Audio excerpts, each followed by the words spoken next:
किस्मत का लिखा कभी नहीं मिटता। एक गांव में एक बहुत ही ज्ञानी पंडित रहता था।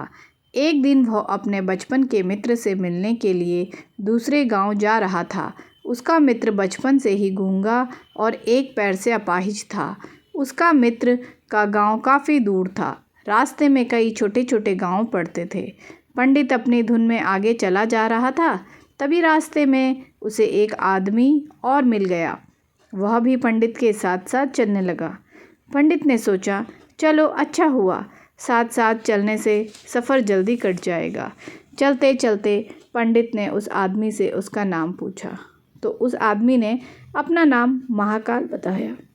पंडित को यह नाम थोड़ा अजीब सा लगा, पर पंडित ने नाम के विषय में कुछ पूछना उचित नहीं समझा। दोनों धीरे धीरे साथ में चल रहे थे। तभी रास्ते में एक गांव आया तो महाकाल ने पंडित से कहा, तुम आगे चलो, मुझे इस गांव में एक संदेशा देना है। मैं तुमसे आगे मिलता हूँ। पंडित ने कहा, ठीक है, और वह आगे की ओर चल दिया। तभी गांव में खबर फैली कि एक व्यक्ति को भैंस ने मार दिया है। जैसे ही भैंस ने उस व्यक्ति को मारा, ठीक थोड़ी देर में महाकाल वापस आ गया। फिर चलते चलते दोनों एक दूसरे गांव के बाहर पहुंचते हैं। यहाँ पर एक छोटा सा मंदिर बना था और ठहरने की व्यवस्था भी थी। अच्छी लग रही थी। पंडित का मित्र का गांव भी अभी वहाँ से काफ़ी दूर था और रात्रि होने वाली ही थी। तो पंडित ने महाकाल से कहा, रात्रि होने वाली है, पूरा दिन चलते थकान भी लग रही है और भूख भी लग रही है। हम यहीं भोजन करके आराम कर लेते हैं। कल सुबह आराम से आगे का सफ़र करेंगे। महाकाल ने कहा, ठीक है, मुझे इस गांव में किसी को कोई ज़रूरी सामान देना है। तुम खाना खाकर आराम करो, मैं बाद में आकर खा लूँगा। इतना कहकर वह वहाँ से चला गया। लेकिन उसके जाते ही कुछ देर बाद उस गांव से धुआं उठता दिखाई दिया और देखते ही गांव में आग लग गई। पंडित ने आश्चर्य से सोचा कि यह महाकाल जहाँ भी जाता है वहाँ किसी न किसी तरह की हानि जरूर हो जाती है, कुछ तो गड़बड़ है। लेकिन पंडित ने रात में महाकाल से इस बात का कोई जिक्र नहीं किया। सुबह दोनों ने फिर अपने गंतव्य की ओर चलना प्रारंभ कर दिया। कुछ ही देर में फिर एक गांव आया तो महाकाल ने फिर पंडित से कहा कि आप आगे चलते जाइए, मैं कुछ देर में आपको मिलता हूँ। मुझे इस गांव में भी कुछ ज़रूरी काम है, मैं काम करके आपसे आगे मिलता हूँ। यह कहकर महाकाल जाने लगा। इस बार पंडित आगे नहीं बढ़ा, बल्कि वह वहीं खड़े होकर महाकाल को देखता रहा कि अब वह कहाँ जाता है और क्या करता है। तभी लोगों की आवाज़ें सुनाई देने लगी कि किसी व्यक्ति को सांप ने काट लिया है और वह मर गया है। ठीक उसी समय महाकाल फिर से उस पंडित के पास पहुंच गया। लेकिन इस बार पंडित को सहन नहीं हुआ। उसने महाकाल से पूछ ही लिया कि जिस गांव में जाते हो वहाँ कोई ना कोई नुकसान ज़रूर हो जाता है। क्या कृपा करके मुझे बता सकते हो, ऐसा क्यों हो रहा है? महाकाल ने जवाब दिया, पंडित, आप तो मुझे बहुत बड़े ज्ञानी मालूम पड़े थे, इसलिए मैं आपके साथ चलने लगा था, क्योंकि ज्ञानियों का संग बहुत अच्छा होता है। परंतु आप अभी तक समझ नहीं पाए कि मैं कौन हूँ। पंडित ने कहा, मैं समझ गया हूँ, लेकिन मुझे कुछ शंका है। अगर आप ही अपना उपयुक्त परिचय दे दें तो मुझे शंका नहीं होगी। महाकाल ने जवाब दिया, मैं यमदूत हूँ और यमराज की आज्ञा से उन लोगों के प्राण हरण करता हूँ जिनकी आयु पूर्ण हो चुकी है। हालांकि पंडित को पहले से ही इस बात की शंका थी, फिर भी महाकाल के मुंह से सुनकर पंडित घबरा गया। लेकिन फिर से हिम्मत करके उसने पूछा, अगर ऐसी बात है और तुम सचमुच यमदूत हो तो बताओ, अगली मृत्यु किसकी है? यमदूत ने जवाब दिया, अगली मृत्यु तुम्हारे उसी मित्र की है जिससे तुम मिलने जा रहे हो, और उसकी मृत्यु का कारण भी तुम ही बनोगे। यह बात सुनकर पंडित सहम सा गया। पंडित सोच में पड़ गया कि यदि वास्तव में यह यमदूत हुआ तो उसकी बात भी सत्य होगी। मेरे कारण मेरे बचपन के अच्छे मित्र की मृत्यु हो जाएगी। इसलिए अच्छा यही होगा कि मैं अपने मित्र से मिलने ही ना जाऊं। कम से कम मैं तो उसकी मृत्यु का कारण नहीं बनूंगा। महाकाल ने कहा, तुम जो सोच रहे हो वह सब मुझे पता है, मगर तुम्हारे अपने मित्र से मिलने ना जाने से नियति नहीं बदल जाएगी। तुम्हारे मित्र की मृत्यु निश्चित है और वह अगले कुछ ही क्षणों में घटित होने वाली है। महाकाल के मुंह से ऐसी बातें सुनकर पंडित को झटका सा लगा, क्योंकि महाकाल ने उसके मन की बात जान ली थी, जो कि एक साधारण व्यक्ति के लिए संभव नहीं है। अब तो पंडित को विश्वास हो गया कि यह महाकाल सचमुच में ही यमदूत हैं। वह अपने मित्र की मृत्यु का कारण न बने, इसलिए पंडित पीछे की ओर मुड़ा और अपने गांव की ओर जाने लगा। परंतु जैसे ही पंडित मुड़ा, उसका मित्र से उसकी ओर उसे आता दिखाई दिया, जो पंडित को देखकर अत्यंत प्रसन्न दिख रहा था। अपने मित्र के आने की गति देखकर पंडित को ऐसा लगा जैसे कि उसका मित्र काफ़ी समय से उसके पीछे ही आ रहा है, लेकिन वह बचपन से ही गूंगा था और पैर से अपाहिज था, इसलिए ना तो वह पंडित के पास पहुंच पा रहा था और ना ही पंडित को आवाज़ दे पा रहा था। लेकिन जैसे ही वह पंडित के पास पहुंचा, अचानक उसकी मृत्यु हो गई। पंडित हक्का बक्का होकर महाकाल की ओर देखने लगा, जैसे कि वह पूछना चाह रहा हो कि आखिर क्या हुआ। महाकाल पंडित के मन की बात समझ गया और बोला, तुम्हारा मित्र पिछले गांव से तुम्हारे पीछे आ रहा था, लेकिन वह अपाहिज और गूंगा होने की वजह से तुम तक नहीं पहुंच सका। उसने अपनी संपूर्ण ताकत लगाकर तुम तक पहुंचने की कोशिश की, लेकिन बुढ़ापे में बचपन जैसी ताकत नहीं होती, इसलिए हृदय आघात के कारण तुम्हारे मित्र की मृत्यु हो गई। क्योंकि तुमसे मिलने के लिए अपनी गति की सीमा को लांघते हुए वह तुमसे मिलने के लिए पीछे पीछे भाग रहा था, इसलिए अपने मित्र की मृत्यु का कारण तुम ही बने। अब पंडित को विश्वास हो चुका था कि सचमुच यह महाकाल एक यमदूत है और उसका कार्य जीवों के प्राणों को हरना है। पंडित एक ज्ञानी व्यक्ति था, इसलिए वह यह भी जानता था कि मृत्यु पर किसी का बस नहीं चलता, सभी को एक ना एक दिन तो मरना ही है। यही सोचकर उसने अपने आप को संभाल लिया, लेकिन अचानक पंडित के मन में स्वयं की मृत्यु के बारे में जानने की इच्छा हुई। इसलिए उसने महाकाल से पूछा, जब मित्र की मृत्यु होनी थी तो तुम शुरू से ही मेरे साथ क्यों चल रहे थे? महाकाल ने जवाब दिया, मैं तो सभी के साथ चलता हूँ और हर क्षण चलता रहता हूँ, किंतु लोग पहचान नहीं पाते, क्योंकि लोगों के पास अपनी समस्याओं के अलावा किसी और व्यक्ति, वस्तु या घटना के संदर्भ में सोचने, समझने और देखने का समय ही नहीं होता। पंडित ने कहा, क्या तुम बता सकते हो कि मेरी मृत्यु कब और कैसे होगी?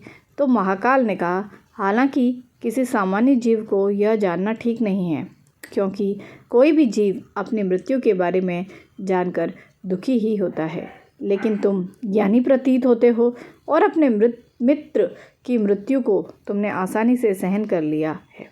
उसे देखकर लगता है कि तुम अपनी मृत्यु के बारे में जानकर भी दुखी नहीं होंगे, इसीलिए मैं तुम्हें बता देता हूँ कि तुम्हारी मृत्यु आज से ठीक 6 महीने बाद आज ही के दिन किसी दूसरे राज्य में फांसी लगने से होगी।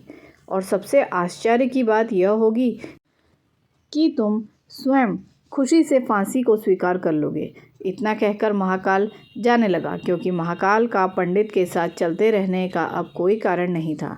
पंडित भी अपने मित्र की यथाशक्ति कर्मकांड करके अपने गांव चला गया। लेकिन कोई व्यक्ति कितना भी ज्ञानी क्यों ना हो, अपनी मृत्यु की बात सुनकर दुखी तो होता ही है। मृत्यु से बचने के लिए कुछ न कुछ करता ही है। तो पंडित ने भी किया। पंडित विद्वान था, इसलिए उसकी ख्याति उस राज्य के राजा तक थी। उस पंडित ने सोचा कि राजा के पास तो कई ज्ञानी मंत्री हैं, वे मेरी मृत्यु से संबंधित समस्या का कोई ना कोई हल निकाल ही लेंगे।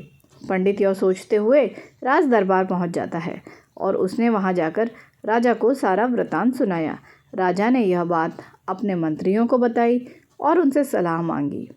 अंत में सभी ने विचार विमर्श करके कहा कि अगर पंडित की बात सही है तो यह निश्चित है कि उसकी मृत्यु 6 महीने बाद ही होगी, लेकिन मृत्यु तब होगी जब वह दूसरे राज्य में जाएगा। यदि वह दूसरे राज्य में जाएगा ही नहीं तो मृत्यु भी नहीं होगी। मंत्रियों की यह सलाह राजा को भी ठीक लगी। बहुत सोच समझकर राजा ने पंडित के रहने की व्यवस्था महल में ही कर दी और राजा के आदेश के बिना उस पंडित से किसी को भी मिलने नहीं दिया जाता था। लेकिन पंडित कहीं भी आ जा सकता था ताकि पंडित को यह न लगे कि वह राजा की कैद में है। परंतु पंडित डर के कारण स्वयं ही कहीं आता जाता नहीं था। धीरे धीरे पंडित की मृत्यु का समय नज़दीक आने लगा और वह दिन भी आ गया जिस दिन पंडित की मृत्यु होने वाली थी। पंडित अपनी मृत्यु को लेकर बहुत ही चिंतित था, इसलिए उस दिन पंडित का डर के मारे जल्दी वह सो गया ताकि जल्दी से वह रात बीत जाए और अगला दिन आ जाए तो मृत्यु टल सके। लेकिन पंडित को स्वयं नींद में चलने की बीमारी थी और इस बीमारी के बारे में वह स्वयं भी नहीं जानता था। अतः राजा के किसी वैद्य को बताने का तो प्रश्न ही नहीं उठता। उस रात पंडित को नींद में चलने का दौरा पड़ा। वह उठा और जेल से निकलकर अस्तबल में गया। पंडित राजा का खास मेहमान था, इसलिए किसी पहरेदार ने भी उसे नहीं रोका और ना ही किसी तरह की पूछताछ की। अस्तबल पर पहुंचने पर वह सबसे तेज चलने वाले घोड़े की पीठ पर सवार होकर नींद में ही राज्य की सीमा के बाहर दूसरे राज्य में चला गया। इतना ही नहीं, वह दूसरे राज्य के राजमहल पहुंच गया और उस महल के पहरेदार ने भी उसे नहीं रोका और ना ही कोई पूछताछ की। सभी लोग रात्रि के अंतिम पहर होने के कारण नींद में थे और वह पंडित सीधे राजा के शयन कक्ष में पहुंच गया, जहां राजा और रानी सो रहे थे। वहां पंडित भी जाकर लेट गया। सुबह हुई तो राजा ने पंडित को रानी के बगल में सोया हुआ देखा, जिसे राजा बहुत क्रोधित हुआ और पंडित को गिरफ्तार कर लिया गया। पंडित को तो कुछ समझ ही नहीं आ रहा था कि आखिर दूसरे राज्य में और राजा के शयन कक्ष में वह कैसे पहुंच गया। लेकिन वहां सब सुनने वाला कौन था? राजा ने पंडित को दरबार में हाजिर करने का हुक्म दिया। कुछ समय बाद पंडित को दरबार में लाया गया। कुछ समय बाद राजा का दरबार लगा, जहां राजा ने पंडित को देखा और देखते ही क्रोधित होकर पंडित को फांसी पर चढ़ा देने का आदेश सुना दिया। फांसी की सज़ा सुनकर पंडित कांप गया। फिर भी कुछ हिम्मत कर उसने राजा से कहा, मैं यह नहीं जानता हूँ कि मैं राजमहल में कैसे पहुँचा और यह भी नहीं जानता हूँ कि मैं आपके शयन कक्ष में कैसे आया और आपके राज्य के किसी पहरेदार ने मुझे रोका क्यों नहीं। लेकिन मैं इतना जानता हूँ कि आज मेरी मृत्यु होनी है और अब सच में होने जा रही है। राजा को बात थोड़ी अटपटी लगी। उसने पूछा, तुम्हें कैसे पता कि आज तुम्हारी मृत्यु होनी है? तुम क्या कहना चाहते हो? राजा के इस सवाल के जवाब में पंडित ने महाकाल से मिलने की कहानी बता दी और कहा कि महाराज, मेरा क्या, किसी भी सामान्य व्यक्ति में इतना साहस नहीं कि वह राजा के शयन कक्ष में राजा की उपस्थिति में रानी के पास चला जाए और सो जाए। राजा को पंडित की बात में थोड़ी सत्यता दिखाई दी, परंतु उसने सोचा यह मृत्यु से बचने के लिए महाकाल और अपनी मृत्यु की भविष्यवाणी का बहाना बना रहा है।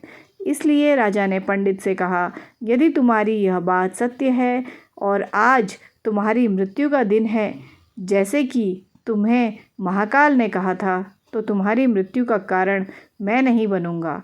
लेकिन अगर यह बात झूठी निकली तो निश्चित ही आज तुम्हारी मृत्यु का दिन होगा, क्योंकि पड़ोसी राज्य का राजा उसका मित्र था। उसने तुरंत सैनिकों के हाथ दूसरे राज्य के राजा को पत्र भेजा और पंडित की बात की सत्यता का प्रमाण मांगा।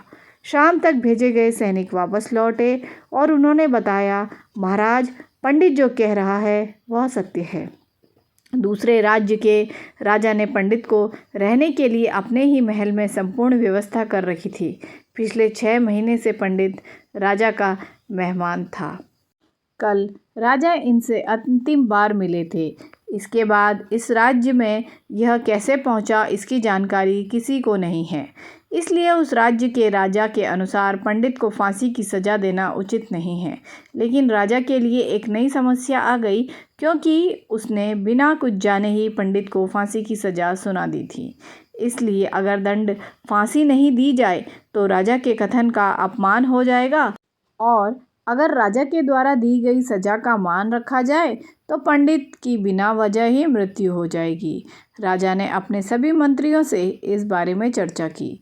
सभी मंत्रियों ने सुझाव दिया कि महाराज, पंडित को एक कच्चे सूत के धागे से फांसी लगवा दें। इससे आपके कथन का भी मान रह जाएगा और कच्चे सूत के धागे से पंडित को भी फांसी नहीं लगेगी और उसके प्राण बच जाएंगे। राजा को यह सुझाव अच्छा लगा। उसने ऐसा ही आदेश दोस्तों सुना दिया। पंडित के लिए कच्चे धागे के सूत का फांसी का फंदा बनाया गया और नियम के अनुसार पंडित को फांसी पर चढ़ाया जाने लगा। सभी लोग खुश थे कि ना तो पंडित मरेगा और ना ही राजा का वचन झूठा पड़ेगा। पंडित को भी विश्वास था कि सूत के धागे से तो उसकी मृत्यु हो ही नहीं सकती, इसलिए वह भी खुशी खुशी फांसी पर चढ़ने को तैयार था, जैसे कि महाकाल ने उससे कहा था। लेकिन जैसे ही पंडित को फांसी दी गई, सूत का धागा तो टूट गया, लेकिन टूटने से पहले उसने अपना काम कर दिया था। पंडित के गले की नस सूत के धागे से कट चुकी थी और पंडित जमीन पर पड़ा तड़प रहा था। हर धड़कन के साथ उसके गले से खून की फुहार निकल रही थी और देखते ही देखते पंडित का शरीर पूरी तरह से शांत हो गया। सभी लोग आश्चर्यचकित थे, पंडित को मरते देख रहे थे। किसी को विश्वास नहीं हो रहा था कि इस कमज़ोर से धागे से किसी की मृत्यु कैसे हो सकती है, लेकिन घटना घट चुकी थी। नियति ने अपना काम कर दिया था। जो होना होता है वो होकर ही रहता है दोस्तों। हम चाहे कितनी भी सावधानियां बरतें, जितना भी उपाय कर लें, लेकिन हर घटना और घटना की पूरी प्रणाली पहले से ही तय होती है, जिसे हम थोड़ा सा भी इधर से उधर नहीं कर सकते। इसलिए ईश्वर ने हमें भविष्य जाने की क्षमता नहीं दी है, ताकि हम अपने जीवन को ज़्यादा बेहतर ढंग से जी सकें। और यही बात दोस्तों उस पंडित पर भी लागू होती है। यदि पंडित ने महाकाल से अपनी मृत्यु के बारे में न पूछा होता तो 6 महीने में राजा की कैद में डर डर कर जीने के बजाय ज़्यादा बेहतर वो जीवन जीता। तो दोस्तों आपको ये कहानी कैसी लगी, आप मुझे कमेंट करके ज़रूर बताइए। और अगर वीडियो आपको पसंद आया है तो मेरे वीडियो को लाइक करें दोस्तों। और अगर आप यहाँ तक पहुँचे हैं तो डेफ़िनेटली आपको मेरा वीडियो पसंद आया है और चैनल को सब्सक्राइब ज़रूर करें, ऐसे ही जो है शिक्षाप्रद कहानियाँ देखने के लिए। तो मिलते हैं अपने अगले वीडियो में, तब तक के लिए bye bye, take care friends.